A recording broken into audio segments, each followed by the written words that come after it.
Guys, I have tried so unbelievably hard to be patient. After tonight's loss against the Capitals, I'm ready to say it. The Oilers aren't a good hockey team.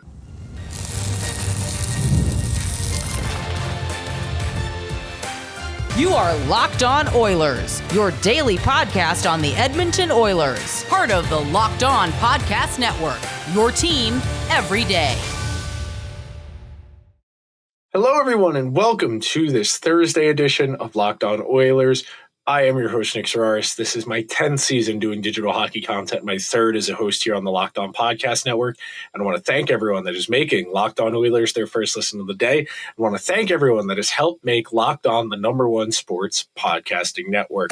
On today's very busy edition of Locked On Oilers, where we've got your team covered every day, we are going to talk about why losing to Washington tonight, the way the Oilers did, is so emblematic of their season. To start out, we are going to talk about why this team has no confidence. Our second segment, we'll dissect the game itself a little bit and why it's a microcosm of what's gone wrong for them this year. And then in our last segment, I'm going to ramble and tell you why I am starting to reach an impasse as far as belief that this is going to turn around without action. So to start out,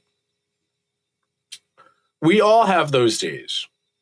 Sometimes you are going to wake up on a work day and you are not going to feel it. You are going to be stressed. You are going to lack confidence. You are going to feel like you need something to get you through the day. You're going to need something to look forward to at the end of the day. Whatever it is, we all have those days where it feels hard to get out of bed.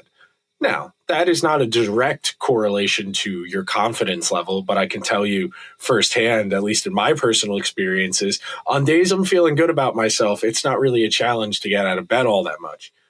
This Oilers team has no confidence, and confidence does not show up in a box score. It doesn't show up on an underlying numbers sheet. It doesn't show up on a scatter plot, a bar graph, any type of visualization.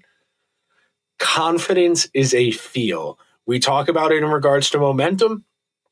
A statistician would tell you momentum is fake. The hot hand fallacy is what you are believing in. There is no indication because something is going well, it is going to continue going well. This Oilers team keeps finding ways to lose, and that is what is bearing them down. I have talked about it over and over again this year. My everydayers have heard me say this for 6 weeks now. Good teams find ways to win games even when they're not playing well. They are good enough to outperform whatever problems they're going through. Good teams have different guys step up at different points in the season. That is what makes depth so valuable. Over the course of an 82-game regular season, and hopefully for a playoff series, every guy who's going to dress at some point, down to your backup goalie, your third AHL call-up, your 9th or 10th organizational defenseman, all of those guys are going to need to contribute something at some point in your season if you are going to get everything to break right. And of course, luck is a massive part of this conversation. It is the awkward component of evaluation in sports because luck is an inherent component of any outcome. There are so many variables. You think about the Jeff Goldblum speech in Jurassic Park where he's talking about water trickling down your hand. All the different things on your hand that could make that water flow a different way. Those are the types of variables we're talking about here. We are talking about minuscule inches when it comes to hockey. And when you are a bad team, the way the Oilers have been so far this year, and I think I'm prepared to say outright the Oilers are a bad hockey team, they are finding ways to lose games. And that is what is causing this confidence issue. And we can point fingers. At the end of the day, I think this is offense, goaltending, defense in order of culpability for why this team is struggling right now. But tonight, the offense was okay. Tonight, the defense was really bad on 4 plays. And that's the problem here. On most nights, most teams are able to get by with a handful of mistakes. But when you're not playing well and you lack confidence and you're not getting lucky, those mistakes don't ring off the iron. They don't go wide. Your goalie doesn't. They end up in the back of your net. When you get constantly out-leveraged at the net front, you are inviting trouble. And yes, Washington is big. Washington is physical. They have had to reorganize their team around their lack of speed and have become a bit more of a grime team that is capable of winning along the boards, at the wall, playing high to low, and creating net front problems. But we'll talk about that more in our second segment, so I don't want to jump too far ahead of myself. But the Oilers are predicated on a few very simple principles. We're going to dominate in transition. Connor and Leon can solve 80% of our problems. Our defense on paper is good enough that we can get by with a mediocre bottom six and bad goaltending. Right now, every part of this proposition is not working. The Oilers are not getting all-world play out of Connor McDavid. They are only getting good play. And yes, Connor is still putting up great counting stats, but when you think about the nature of the Oilers' issues, and we talked about this pretty in depth earlier in the week when we started to explore some of these underlying number conversations about who plays with who, but the problem, and I know I saw the deserve to win meter from Money Puck on Twitter more than once after the game, that doesn't account for the fact the Oilers were once again playing from behind. We talked about this earlier in the week. The Oilers have probably played north of 1,300 minutes this season now between the game on Monday and the game tonight. Of those 1,300 minutes, they have trailed 900 of them, 920 of them. And when you are perpetually playing from behind, the other team is going to be more inclined to give you a little bit of room. They're going to give you chances. And the Oilers were lucky enough tonight that Darnell Nurse got 2 of those goals to go in. You got goals. You got 2 from Darnell Nurse. You got 1 from David Tomaszek, and you still lost this game. That tells you the proposition the Oilers have presented you is not working. On nights where you get goals from defensemen and guys who have been healthy scratched consistently, those are the games you're supposed to win on a game theory basis. That if those guys can perform that, even irregularly, on the nights they do, everything else should be good enough that you win the game. But alas, here we are. I'm sitting here once again in front of my phone talking into the camera, telling you about the Oilers losing a game they probably could have lost by more. Or if they get a break, they could have won. But that's the thing. When you are not playing well, you don't get bounces. When you're not getting bounces, you're not playing well, you lack confidence. Washington was in last place in the Metropolitan Division coming tonight. Washington was 1 game, 2 points away from dead last in the Eastern Conference. And the Oilers gave them a 2 spot out of the gate. Yeah, the Oilers got back in it relatively quickly. High-scoring game, funky environment, neither goalie playing particularly well early. All that stuff is great. We are once again sitting here talking about the Oilers losing a game where they were behind from the jump. They struggled to get back in it. And the underlying numbers look good. Sure, that's nice. It's comforting. This team cannot get a bounce. It cannot catch a break. They are so badly lacking confidence, and everybody is starting to walk on eggshells. We are going to take our first break. I'm going to take a sip of water, try and compose myself, not get too mad, at least until our final segment. And when we come back, I'm going to tell you why the Oilers lost this game on just 3 plays. Let's be real. Making excuses does not solve anything. We've all heard them before. It's just stress. I'm tired. Or it happens to everyone sometimes. But when it comes to performance, sometimes your body needs just a little extra support, and that's where Rougiette comes in. Rougiette.com offers fast-acting, doctor-prescribed treatments for ED designed to help you stop making excuses and start making moves. Rougiette makes it so easy to get started. You connect with a board-certified doctor 100% online. No awkward waiting rooms, no in-person appointments. If prescribed, your treatment ships discreetly straight to your door. The process is fast, simple, and private, and it's all handled by real doctors. It's about confidence, connection, and getting back to the moments that matter to you. Visit RUGIET.com/LockedOnNHL, and you'll get 15% off your first order. That's RUGIET.com/LockedOnNHL, And don't forget, use our code LOCKEDONNHL so they know we sent you. Rougier, stop making excuses and start making moves. Thank you for making Locked On Oilers your first listen of the day, and thank you so much for helping make Locked On the #1 sports podcasting network. Okay, friends, we are sitting here once again after an Oilers loss, and I got to find one good thing. David Tomashek, nice of you to come into the lineup, contribute. Really nice goal the Oilers are able to earn off the forecheck there. That's all I got, man. I don't feel good that Darnell Nurse scored 2 goals, and I hate to say it because the guy needs a break, but at the same time, when you think about confidence decision-making, the worst thing for the irrational confidence guy is for shots to start going in, because then that irrational confidence builds. The Oilers don't need Nurse shooting more than he already is.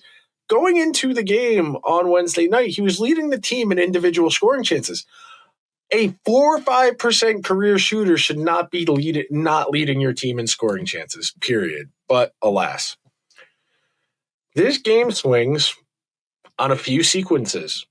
The first Washington goal, Brett Kulak, who unfortunately is having a miserable season. And I really hate to say it, and I feel bad because last year was arguably the best hockey Brett Kulak's ever played in his NHL career. But we sit here now and it feels like every single night he is getting absolutely smoked and he has been outscored. I cannot even believe this. And this doesn't even include tonight's game.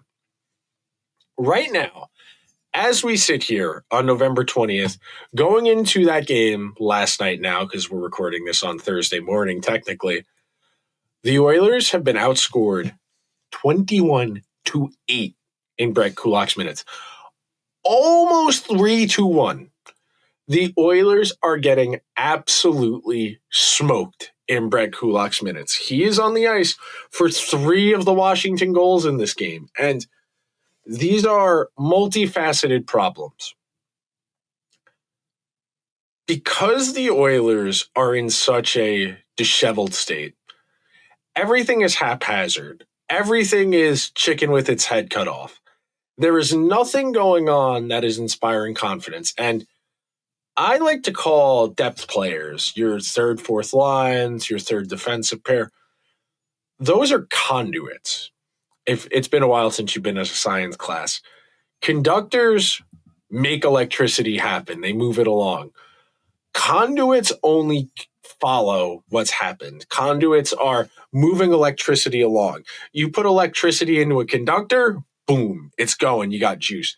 Conduits, it's only passing through.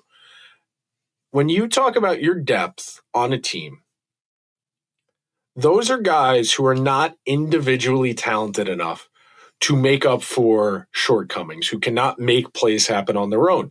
They're dependent on systems, they're dependent on structure, and every player has to operate within certain confines of a structure, but the better a hockey player you are, the more leeway you have, and the more you're able to do on your own. That's why whenever you listen to this show, and I talk about Connor and Leon and Nathan McKinnon and Jack Hughes and Austin Matthews, Jack Eichel, Mitch Marner, all of the, and Kucherov, all of the greats in our game today are so unbelievably dominant in transition. They make their own offense because they can carry the puck through the neutral zone, gain the offensive zone, establish the offensive zone. They do so much of the legwork that takes your depth guys 2, 3, even 4 passes to get through. The great player can just skate the puck where it wants to go. The most efficient way to get something somewhere is a straight line. If there is room and you have the foot speed, go get that puck, bring it where you want to take it. Don't worry about 2, 3 passes. Don't worry about staying on side. Just move it. And Brett Kulak is an environmental defenseman. He is not an Evan Bouchard, Quinn Hughes, Cale Makar, McAvoy, Heiskanen, Dahlin, Forsling, whatever defenseman that comes to mind when I say individual talent, make it happen, dynamic, explosive. Brett Kulak needs the environment around him to be workable. And he has held up reasonably well over the years. He, for his career, has been a pretty good defenseman by and large. And his numbers have really nosedived the last year and change. Last year, I felt was pretty good anecdotally. He got really hosed by bad on ice goaltending and bad on ice shooting. Right now, he is as well, but you got to context. And context is so important when we're talking about individual players. Because there are when you are not a player that can overcome their environment, and there are very few, your environment is going to dictate what happens to you. You know, you think about that Jack Nicholson monologue about at the beginning of The Departed. I don't want to be a product of my environment. I want my environment to be a product of me. The vast majority of players in every sport, not just hockey, are products of their environment. Who do they play with? How often are they on the ice? What is their function? Are they out there on a first line or a fourth line, or a first pair or a third pair?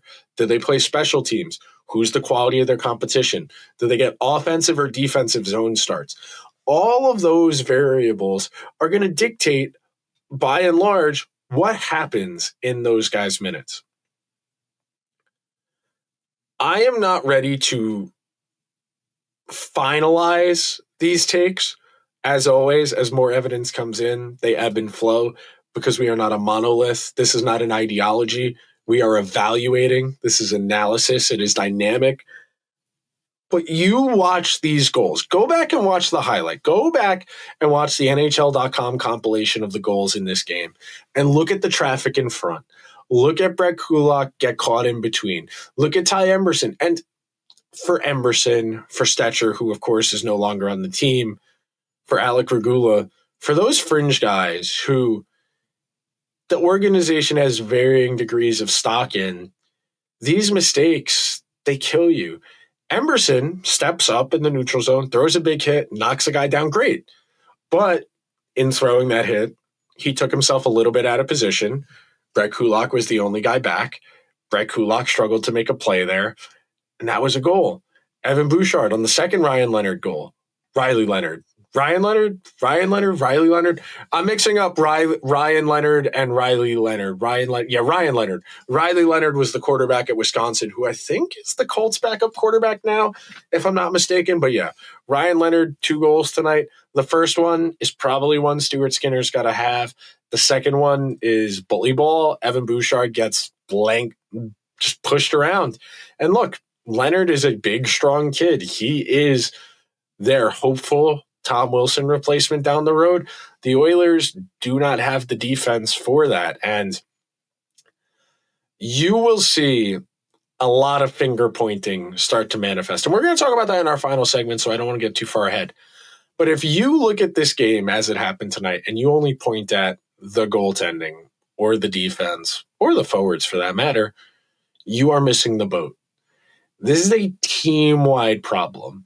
There isn't one guy who is sinking it entirely. Yeah, there are guys like Nurse, like Kulak, like Skinner, who are not playing well, who are struggling mightily. I agree. That is not the only reason the Oilers lost, because right now, this environment is so bad. The confidence is so low. It feels almost impossible for anyone to overcome it. And this is a team with 2 of the 5 best players in the world. We're going to take our second and final break on today's edition of Locked On Oilers. When we come back, I'm going to tell you what's on my mind. I'm going to spill my guts a little bit about this team and why I'm really starting to get worried. The NBA is back, and there is no better place to get in on the action than FanDuel, the official sports betting partner of the NBA. Even if you missed the start of the game or you want to ride the hot hand, FanDuel has live bets on everything from who will score next to fourth quarter comebacks. Plus, you can even combine your live bets into a same-game parlay for a shot at a bigger payout. It keeps every game exciting, especially when your team's making the late push. Tonight, over in the association, Nuggets-Rockets, 2 of the 5 best finals favorites. The Rockets, a modest 2-point favorite on home court. Jokic versus Durant.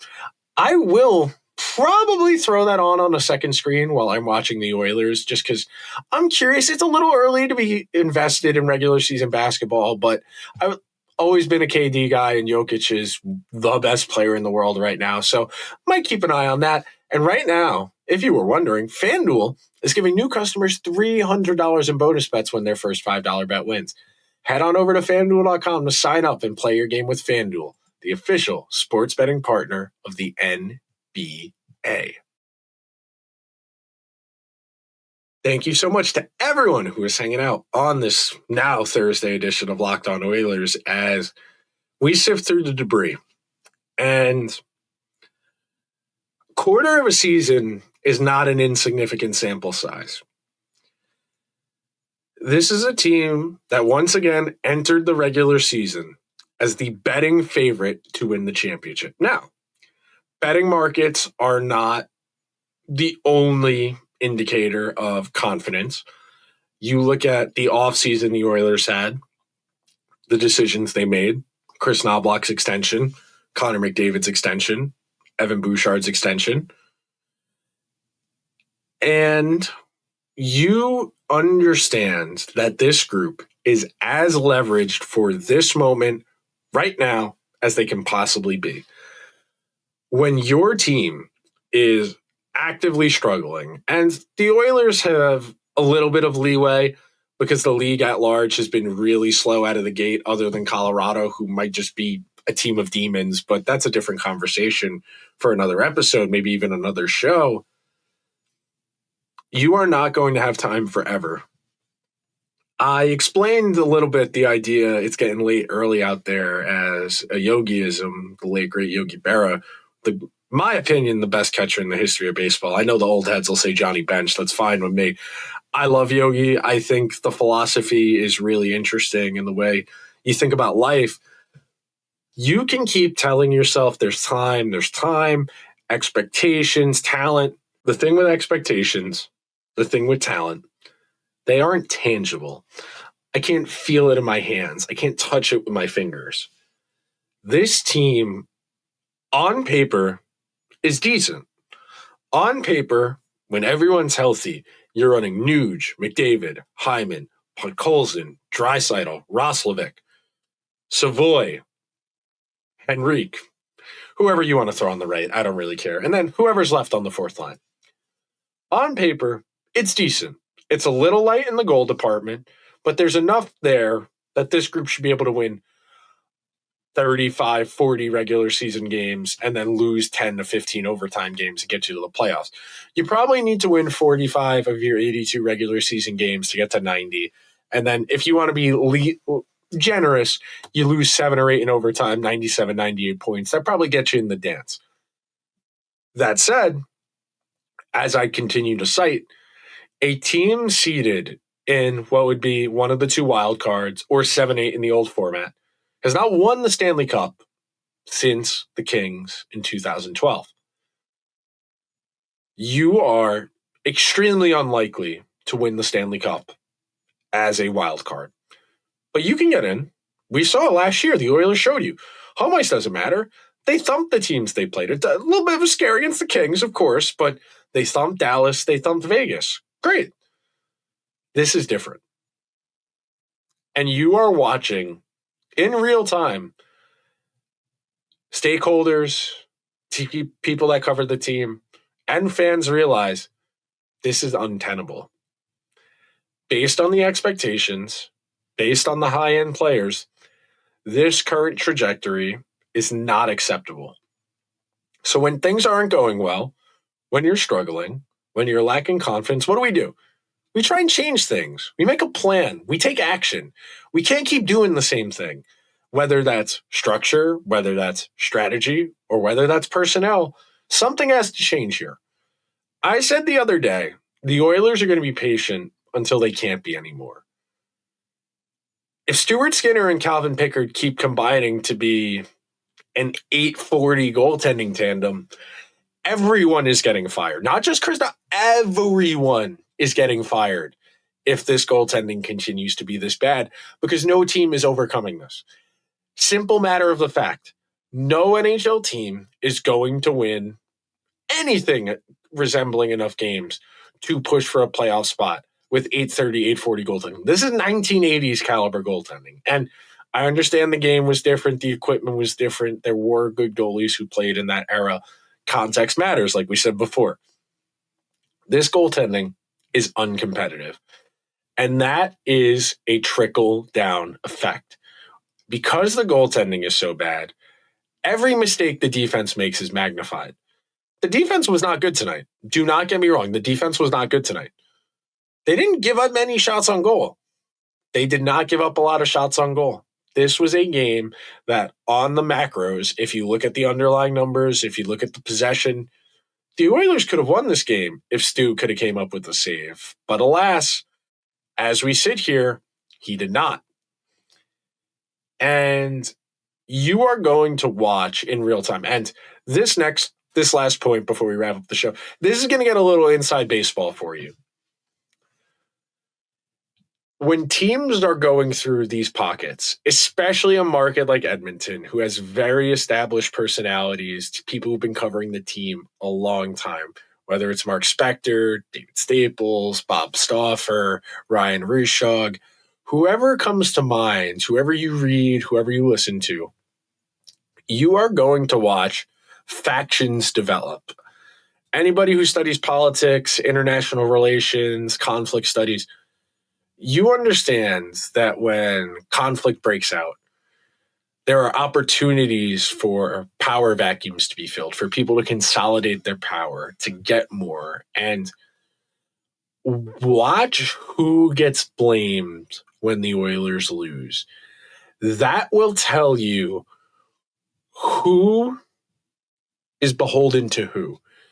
And where we exist in today's media, because the value of a legacy media entity, someone who works for a big conglomerate, a big company, is their access. Who they choose to blame when someone is not playing well or a team at large is not playing well tells you a little bit about their philosophy, what they think about hockey, what they think matters. And it tells you who on the team they trust and who they have the trust of.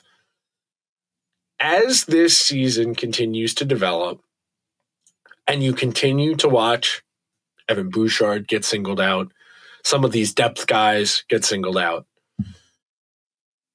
and you don't see Nurse, you don't see a lot of Skinner, you don't see a lot of Kulak, you start to get an understanding about how things are going to go around here. And I've seen it more from fans than people who cover the team and the national media, but it's always going to be easier to change the coach than it is to change the players. And I like Kris Knoblauch. I think the last 2 years, up until the Stanley Cup final this past year, he's done a pretty good job. But I think right now, he is not maximizing what his team is good at. And if anything, he is magnifying its weaknesses with some of the changes he's made. And I know new assistants, that does take some time to adjust. But this feels like so much more than just settling in and vibes. This is a team that looks really, really bad a lot of nights. They gave up a 7 spot to a team that was in 8th place in the Metropolitan Division and 15th in the Eastern Conference. This is a team that lost to Buffalo on Monday. Buffalo! This team is not playing serious hockey, but alas, that will do it for today's edition of Locked On Oilers. Thank you so much to everyone that made Locked On Oilers their first listen of the day. Locked On Oilers is a part of the Locked On Podcast Network, where we've got your team covered every day. And Locked On is now the #1 sports podcasting network. Be sure to check out Locked On NHL Game Night, where the guys are breaking down every game every night until a Stanley Cup champion is crowned. I will talk to you guys tomorrow. Until then, let's go Oilers.